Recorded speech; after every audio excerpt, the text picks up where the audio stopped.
कि शरीर को, जीवन को पाकर के पहले तुम एक मनुष्य बन जाओ। डीएम बनना, कलेक्टर बनना, राष्ट्रपति बनना, विद्वान बनना, ज्ञानी बनना वो बाद की बात है, पहले तो मनुष्य बनना जरूरी है। हम पहले मनुष्य बन गए और मनुष्य बन गए तो निश्चित कल्याण होगा। और मनुष्य बनने का मतलब क्या है? हमारे जीवन में धर्म, सत्य, सदाचार, नैतिकता ये प्रतिष्ठित हो, यही मनुष्य का लक्षण है। दो हाथ दो पैर हो वो मनुष्य हो, ऐसा नहीं है। आचार्य जन कहते हैं कि धर्मेण हीना पशुभिः समाना। जो धर्म से हीन है वो तो पशु है, वो मनुष्य है ही नहीं है। बोले महाराज पशु को तो सींग होती है। बोले वो सींग और पूंछ से रहित पशु है, लेकिन पशु ही है। मनुष्य तो वो है जिसके जीवन में धर्म हो, जिसके जन्म में संस्कार हो, संस्कृति हो। इसलिए हमारे आपके लिए भी ये उपदेश है कि पहले हम मनुष्य बने। और मनुष्य बनने का मूल मंत्र क्या है? बोले मनुष्य बनने का मूल मंत्र यही है कि यद मनुर अवदत् तद भेषजम। मनु ने जो कहा है, मनु के उपदेश को हम भेषज समझकर, औषधि समझकर अपने जीवन में अपनाएं, यही मनुष्य बनने का मूल मंत्र है। तो भगवान तो अपने को कहते मैं मनुष्य हूं। आत्मानं मानुषं मन्ये रामं दशरथात्मजं। मैं दशरथ जी का पुत्र। राम जी ने सर्वत्र अपने आप को छिपाया, लेकिन आज विश्वामित्र जी ने जनक जी के सामने कह दिया, वचन तुम्हार न होई अलीका। बात यहीं से आई थी। आप ठीक कहते हो, आपकी वाणी अलीक नहीं होगी, ये ब्रह्म ही हैं। हाँ।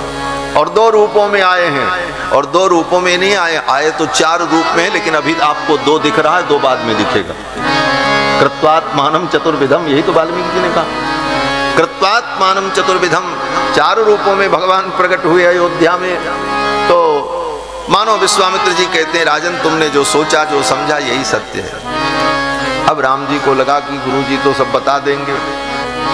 तब राम जी ने सोचा अब गुरु जी को टोकें ये भी ठीक नहीं, बड़ों को रोकना टोकना भी ठीक नहीं। गुरु जी बोल रहे हैं, बीच में हम बोल रहे हैं। और दो बड़े लोगों में, श्रेष्ठ व्यक्तियों में वार्ता हो तो बीच में तीसरे को बोलना भी नहीं चाहिए, शिष्टाचार भी है। दो के बीच में जो तीसरा बोले वो तो मूर्ख होता है। मूर्ख का लक्षण क्या है? एक बार महाकवि कालिदास राजा भोज के दरबार में पहुंचे, तो राजा भोज बड़े बुद्धिमान थे। उन्होंने सोचा कालिदास आए हैं, बड़े महाकवि हैं, विद्वान हैं, मैं इनके सामने कुछ ऐसी बात कहूं कि इनके हृदय से कुछ ज्ञान की बात, कोई अच्छी बात निकले। तो महाराज ने, राजा भोज ने कहा, आइए मूर्ख जी, ऐसे कह दिया, आइए मूर्ख जी।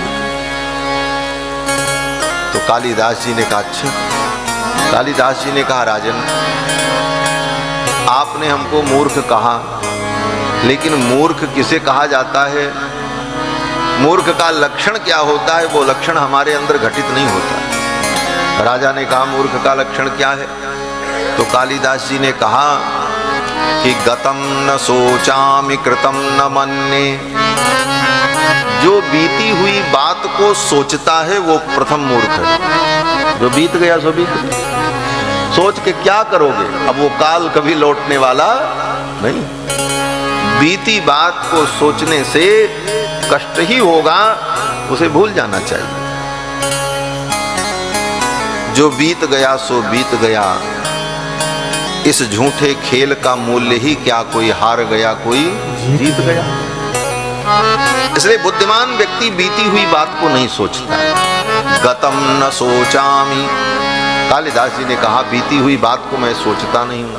और कृतम न मन्ये, किए हुए कार्य का मैं अभिमान नहीं करता हूं। मूर्ख का दूसरा लक्षण यह है कि वो अपने किए कर्म का अभिमान करता है। जहां देखो वही कहता हमने किया, ये हमने किया है? इसकी भरमार है, हमने किया, हम न होते तो ऐसा न होता। तो यह भी मूर्ख का एक लक्षण है। तो श्री कालिदास जी ने कहा, गतम न सोचामी कृतम न मन्ये और खादन न गच्छामी। खाते हुए जो व्यक्ति चलता है वो तीसरा मूर्ख है। रास्ते में लोग चलते रहते हैं, खाते रहते हैं। चलते हुए खाना